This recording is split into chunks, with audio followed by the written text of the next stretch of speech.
Hello everyone, ఇలాంటి videos మీకు ముందుగా కావాలి అనుకుంటే మా ఛానల్ని సబ్స్క్రైబ్ చేసుకొని పక్కనే ఉన్న బెల్ ఐకాన్ని క్లిక్ చేయండి. అప్కమింగ్ రివ్యూలోకి వెళ్ళిపోదాం. చామంతి చంద్రిక ఇంటికి రీచ్ అయిన తర్వాత రమాదేవిని చామంతి బ్రతిమలాడుతుంది. అమ్మగారు, ఎంత కాదన్నా ప్రేమ్ బాబు మీ కన్న కొడుకు. చిన్నప్పటి నుండి మీరు ప్రేమ్ బాబుని చూస్తున్నారు. ప్రేమ్ బాబు ఇలాంటి తప్పు చేయలేదని మీ మనస్సాక్షికి తెలుసు. అలాంటప్పుడు ఎందుకు ఎందుకు అమ్మగారు బెయిల్ తీసుకురావట్లేదు? నా మాట విని ప్రేమ్ బాబుకి బెయిల్ తీసుకురండి. అప్పుడు ప్రేమ్ బాబు నిజం చెప్తారు అని ఇంకా బ్రతిమలాడుతుంది చామంతి. చూడు చామంతి, ఇప్పటికే వాడు నా పరువు చాలా తీసేశాడు. అలాంటి వాడికి కన్న తల్లి నేను చెప్పుకోవడానికి కూడా నాకు సిగ్గుగా ఉంది. ఇప్పుడు నేను వాడికి బెయిల్ తీసుకొచ్చాననుకో, అందరూ నా మొహంపై తూ అంటారు. కాబట్టి నేను తీసుకురాలేను. ఈ విషయంలో నన్ను ఇంకొకసారి అడగద్దు అని అక్కడి నుండి కోపంగా వెళ్ళిపోతుంది రమాదేవి. పాపం చామంతి చంద్రిక ఇద్దరు లాన్లో కూర్చొని ఆలోచిస్తుంటే రోజా మాత్రం, ఆహా, ఇదే కదా నేను ఎక్స్పెక్ట్ చేసింది. ఆ ప్రేమ్ ఖచ్చితంగా పైకి పోతాడు, పరువు అంతా పోతుంది. ఇంకా ఛాలెంజ్లో గెలిచేది మేమే. అరుణ్ సార్కి 49% ఆస్తి వస్తుంది.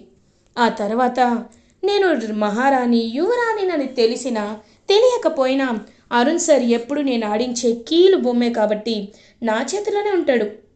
నాకు కావాల్సింది కూడా అదే కదా అని ఇంకా చాలా అంటే చాలా గట్టిగా ఫిక్స్ అయిపోతుందన్నమాట రోజా.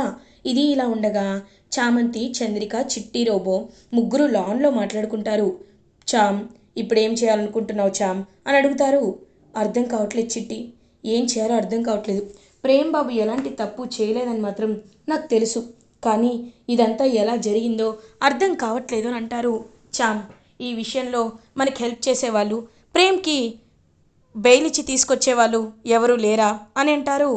ఎవరు లేరు, అదే కదా ఆలోచిస్తున్నాను అని అనేసరికి, చామ్ నువ్వు కూడా లాయరే కదా అని అంటాడు రోబో. వెంటనే చంద్రిక కూడా, అవునమ్మా, నువ్వు కూడా ఆ లానే చదువుతున్నావు కదా, మరి నీ వల్ల ఏదైనా అవుతుందా అని అడుగుతారు. ఇంకా వెంటనే చామంతి ఆలోచనలో పడుతుంది. అవును, మీరన్నది కరెక్టే. ఖచ్చితంగా ఇప్పుడు ఎవరు లేరు కాబట్టి ప్రేమ్ బాబుని విడిపించే నిర్దోషం నిరూపించే బెయిల్పై బయటికి తీసుకువచ్చే లాయర్స్ కూడా ఎవరు లేరు కాబట్టి ఇంకా నేనే ఈ రంగంలోకి దిగుతాను. దిగి ఖచ్చితంగా ప్రేమ్ బాబు నిర్దోషి అని నిరూపిస్తాను అని గట్టిగా ఫిక్స్ అవుతుంది చామంతి. ఇంకా అలా ఫిక్స్ అయ్యి ఫస్ట్ ఆఫ్ ఆల్ ప్రేమ్ దగ్గరికి వెళ్తుంది. ప్రేమ్ని అప్పటికే బాగా ఇంకా అలసిపోయి ఉంటాడు. ప్రేమ్ దగ్గరికి వెళ్ళి, ప్రేమ్ బాబు, మీరు మీరు భోజనం కూడా చేయలేదు కదా, భోజనం తీసుకొచ్చాను అని అంటుంది చామంతి. వద్దు చామ్, నాకు ఇప్పుడు ఏమీ వద్దు, నేను నేనే తప్పు చేయలేదు చామ్ అని అంటాడు ప్రేమ్. బాబు, నాకు తెలుసు బాబు, ఎంతమంది ప్రపంచం అంతా వచ్చి మీరు తప్పు చేశారు అని అన్నా నేను చంద్రిక అత్త ఎప్పుడు మీ విషయంలో అండగా నిలబడతాం. మీరు మచ్చలేని చందమామ బాబు, మీరు తప్పు చేయరని మాకు తెలుసు. చెప్పండి బాబు, అసలు ఏం జరిగిందో ముందు చెప్పండి, నేనే ఎలా అయినా సాక్ష్యాలు తీసుకొస్తాను బాబు అని అంటుంది చామంతి. చెప్తాను చామ్, నేను మార్నింగ్ అని ఇంకా జరిగిందంతా pin to pin each details and facts మొత్తం చెప్తాడు ప్రేమ్. సో చెప్తే మొత్తం ఆలోచించుకుంటుంది చామంతి. అంటే తన్ని మీరు అక్కడ డ్రాప్ చేయాలి, కానీ తను మధ్యలో లొకేషన్కి కొంచెం దూరంలోనే కార్ దిగిపోయింది బాబు. ఇంకొకటి, తను మీతో క్యాబ్లో వస్తున్నప్పుడు ఎవరితో అయినా మాట్లాడిందా? మాట్లాడిన మాటలు మీకు ఏమైనా వినపడ్డాయా? తను ఏదైనా అనుమానాస్పదంగా ఉండడము, చాలా టెన్షన్గా చూడడము అలాంటివైనా చేసిందా బాబు అని అడుగుతుంది చామంతి. ఇంకా బాగా గుర్తు చేసుకుంటాడు ప్రేమ్. శ్యామ్, గుర్తొచ్చింది శ్యామ్, తను కార్లో నాతో ట్రావెల్ చేస్తున్నప్పుడు 2 times తనకి కాల్ వచ్చింది. వస్తున్నాను, ఇక్కడే నేను దిగిపోతాను అని ఇంకా వెంటనే అక్కడే దిగిపోయింది చామ్ అని అంటారు. అయితే ఎవరో కావాలనే బ్లాక్మెయిల్ చేసి తను అక్కడ దిగేలా చేశారు బాబు. ఖచ్చితంగా తన ఫోన్ నెంబర్ ఉంటే ఈ విషయాలు కాల్ డేటా మొత్తం బయటికి తీయచ్చు అని ఇన్స్పెక్టర్ దగ్గరికి వెళ్ళి, సార్ ఒకసారి మా ప్రేమ్ బాబు చెప్తుంది వినండి, ఆ అమ్మాయి కాల్ డేటాని మీరు ఒకసారి వెలికి తీయండి సార్ అని అంటారు. ఏమ్మా, నువ్వు పోలీసా అని అడుగుతారు. లేదు, నేను ఒక లా స్టూడెంట్ని అని అంటుంది. హో, లా స్టూడెంటా? లా స్టూడెంట్ అయ్యుండి ఏంటి పోలీస్ ఇన్వెస్టిగేషన్ చేస్తున్నావు? ఓ, టీవీలో వచ్చే జగదాత్రి సీరియల్ చూస్తున్నావా? ఈ మధ్య అలవాటైపోయిందిలే, ఎవరికి పడితే వాళ్ళు పోలీసులు ఇంట్రోగేషన్లు అనుకుంటున్నారు. చూడమ్మా, నువ్వు పెంచుకున్న నాలెడ్జ్ ఎక్కడైనా బయట చూపించు, ఇక్కడ కాదు. ఏది ఎప్పుడు ఎలా జరగాలో మాకు తెలుసు అని అంటారు ఇన్స్పెక్టర్. సార్, నేనేమీ మీకు తప్పు చేయమని చెప్పట్లేదే, నిజాన్ని కప్పి పెట్టమని చెప్పట్లేదే. ఆ అమ్మాయి కాల్ డేటా బయటికి తీస్తే లాస్ట్ కాల్ తను ఎవరితో మాట్లాడిందో వాళ్ళ వైపు నుండి రావచ్చు కదా అని అడుగుతున్నాను అని అంటుంది. అవన్నీ మేము చేసాం, ఒక్క సస్పెక్ట్ కాల్ కూడా లేదు, ఓకేనా, ఇంకా నువ్వు బయలుదేరు అని అంటారు. చ, ఈయన ఎందుకు నంబర్ ఇవ్వట్లేదు, ఏం జరిగింది అసలు అని ఇంకలా చామంతి బయటికి వెళ్ళిపోతుంది. ఇంకా లాభం లేదు, ఖచ్చితంగా ప్లేస్కి వెళ్తాను, వెళ్తే ఏదో ఒకటి దొరుకుతుంది అని ఇంక చామంతి అయితే ఎక్కడైతే తను పికప్ చేసుకున్నారో అక్కడికి వెళ్తుంది. అక్కడి నుండి నడుచుకుంటూ నడుచుకుంటూ స్కూటీలో కూడా ఇంకా డ్రాపింగ్ ప్లేస్ ముందు ఎక్కడ ఆగిందో ఆ ఏరియాకి వెళ్తుంది. అక్కడ బస్ స్టాప్ని చూస్తుంది. చుట్టూ చూసేసరికి ఒక ఇంటి దగ్గర సీసీటీవీ కనబడుతుంది. ఇంకా వెంటనే, సార్ మాకు కొంచెం ఈ సీసీటీవీ ముఖ్యం సార్, ప్లీజ్ సార్ అని బ్రతిమలాడుతుంది. నువ్వు అని అంటారు. సార్, నేను లాయర్ని సార్, కాబోయే లాయర్ని అని అంటారు. అమ్మ, నిన్ను చూస్తుంటే నిజాయితీ పరురాల్లా ఉన్నావు, సరే చూడు అని చెప్పి ఇంకా సీసీటీవీ యాక్సెస్ ఇస్తారు. సో ఆ సీసీటీవీలో క్లియర్గా ప్రేమ్ అలా కార్ని ఆపడం, కార్ ఆపిన తర్వాత సీసీటీవీ ఉండదు. ఒక్కసారిగా షాక్ అయిపోతుంది చామంతి. ఇదేంటి, ఇక్కడ వరకు రికార్డ్ అయింది, దీని తర్వాత ఎందుకు రికార్డ్ అవ్వలేదని అంటుంది. ఏమో అమ్మా, మాకు కూడా తెలియదు అని అంటారు. సంథింగ్ ఈజ్ రాంగ్, ఈ మధ్య గ్యాప్లోనే ఏదో జరిగింది, అదేంటో తెలుసుకోవాలి అని ఇంకా చామంతి బయలుదేరుతుంది. ఆ చుట్టుపక్కల ఏరియాలన్నీ వెతుకుతుంది. ఖచ్చితంగా ఈ ఏరియాలో ఎక్కడో చోట ఆ అమ్మాయి దాచిపెట్టి ఉండుండొచ్చు. ఎందుకంటే మళ్ళీ ఇంకో ప్లేస్కి తీసుకువెళ్తే రికార్డ్ అయ్యేది, రికార్డ్ అవ్వలేదంటే ఖచ్చితంగా ఈ చుట్టుపక్కల ఎక్కడో దాచిపెట్టారు అని గట్టిగా ఫిక్స్ అయ్యి మొత్తం వెతుకుతుంది చామంతి. ఇంకప్పుడే అక్కడ కిడ్నాప్ అయిన రమ్య వాళ్ళ నాన్నగారు కనబడతారు చామంతికి. చామంతి ఆయన దగ్గరికి వెళ్తుంది. ఆయన బోరు బోరున ఏడుస్తారు. సార్, మీరు ఏడుస్తున్నారు అని అంటారు. అవునమ్మా, ఆ దుర్మార్గుడు నా కూతుర్ని ఏం చేశాడో అని నాకు ఎంత టెన్షన్గా ఉందో తెలుసా. ఒక కూతుర్ని పెంచాక బయటికి పంపించాలంటే భయం, ఒక ఏజ్ వచ్చిన తర్వాత ఫ్రెండ్స్తో కలిసి బయటికి వెళ్తామన్నా ఎక్కడికి పంపించే పరిస్థితుల్లో ఇప్పటి సమాజం లేదు. ఎవరిని చూసినా భయమే, ఎలాంటి వాళ్ళున్నా భయమే. చిన్న పిల్లల నుండి మైనర్ పిల్లల నుండి ముసలి తాతల్ని చూసినా ఆడపిల్లలు భయపడాల్సి వస్తుంది. ఎందుకమ్మా, ఆడపిల్లల తల్లిదండ్రులకే ఎందుకు ఇలాంటి దుస్థితి అని ఏడుస్తూ ఉంటారు పాపం.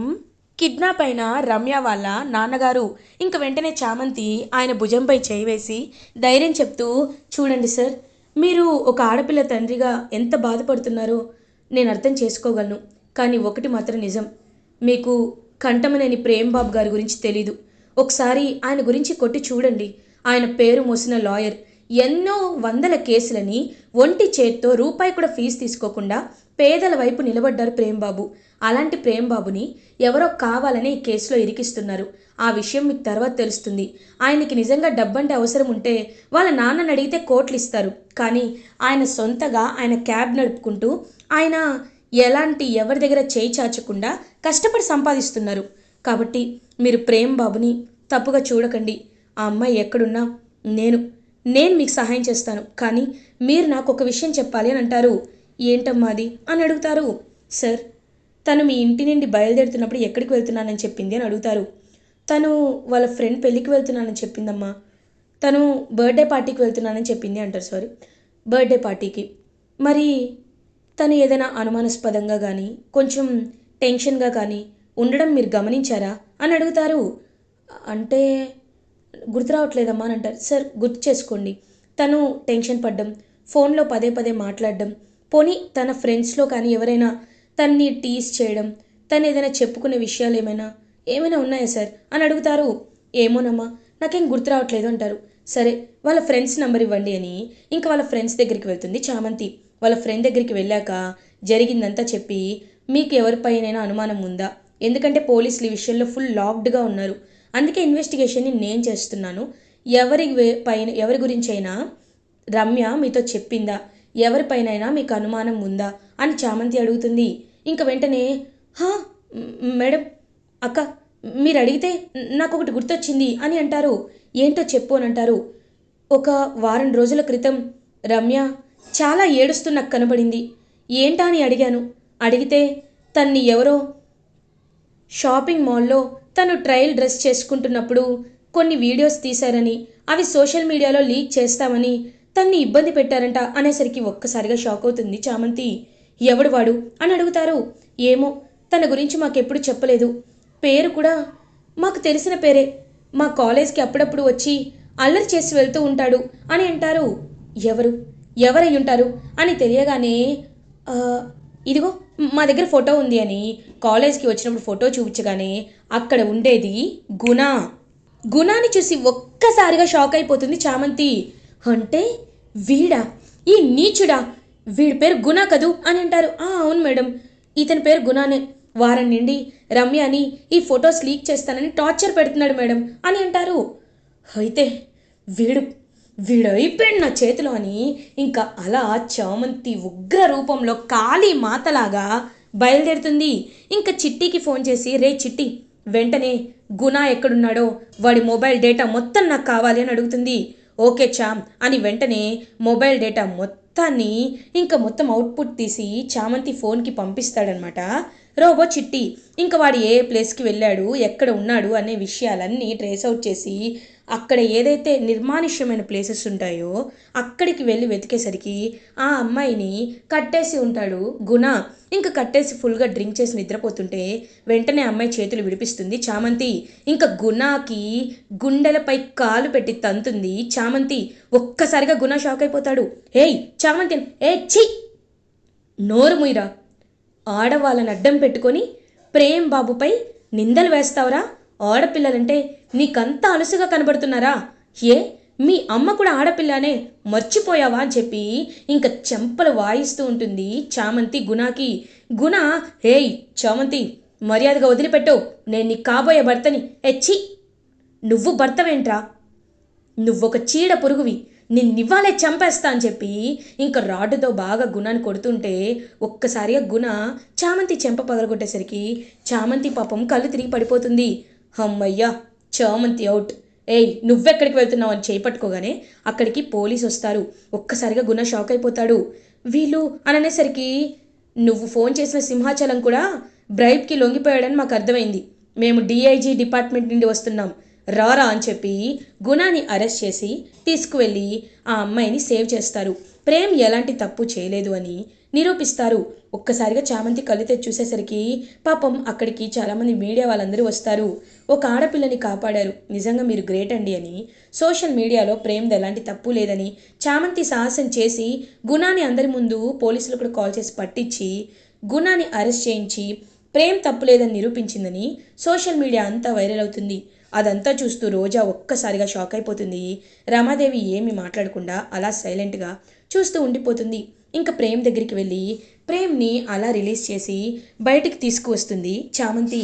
ప్రేమ్ పాపం చాలా అభిమానంగా చామంతి వైపు చూస్తూ ఉండిపోతాడు. ఇలా ఎపిసోడ్ ఎండ్ అవుతుంది.